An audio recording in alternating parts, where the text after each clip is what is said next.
Өткен аптаның соңында Алматыда ММА кештері өтті. Соның бірі NFC 28 турнирі болды. Бұл кештің басты жекпе-жегінде павлодарлық Фанил Рафиков Серікбай Қожабаевпен төбелесіп, жеңіске жеткен болатын. Бұл 5 раундтықсын басынан соңына дейін жетті. Және мұнда Фанил күрес тәсілін дұрыс пайдаланып жеңіске жетіп отыр. Осылайша ол NFC лигасының жаңа чемпион атанды. Бар қызық кездесудің соңынан кейін орын алды. Рафиков көпшілік күтпеген жерде Қуат Найман-Хамитовқа шақырту тастады. Сначала нужно защитить пояс. А чтобы защитить, мне нужен хороший соперник. Вчера я узнал, что один у нас политик хочет драться. Известный всеми, Куат Хамитов. Мне есть, что ему предоставить, это мой пояс. Либо подеремся в промежуточной весовой категории. Так что, Куат, хватит бить ноунеймов в цирке там, в Москве, где он их там шугает с рекордами 2-0. Возвращайся в нормальную лигу. И побьемся. Думаю, это интересное противостояние. Саясаткер дейді. Ноунеймдерді ұрып жүр дейді. Бірақ Фанил еліміздің ең жарқын жауынгеріне қарсы мұндай сөз айтатындай кімді тұпта?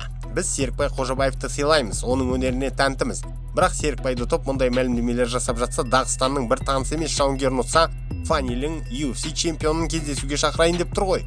Ешқандай ешқандай құрмет бұл жерде Фанилден көріп тұрған жоқпын.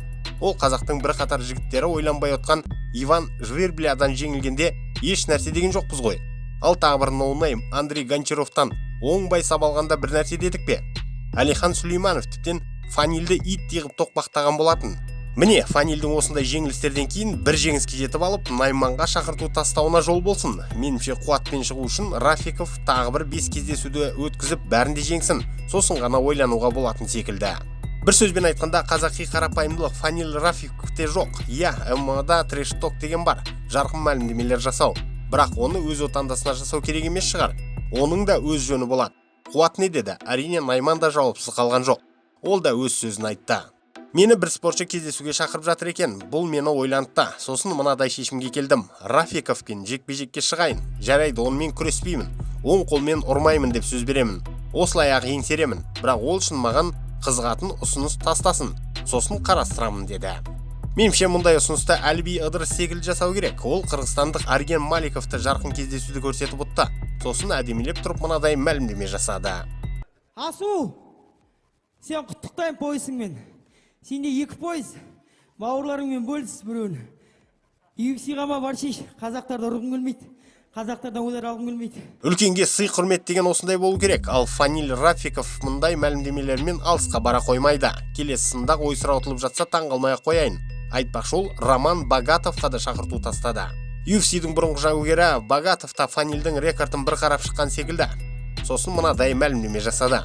Қазақ Макгрегоры, аздап аузыңды тый.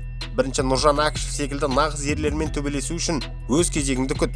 Егер сенің басың үшін біреу төлейтін болса, оны жұлып алуға мен дайынмын деді.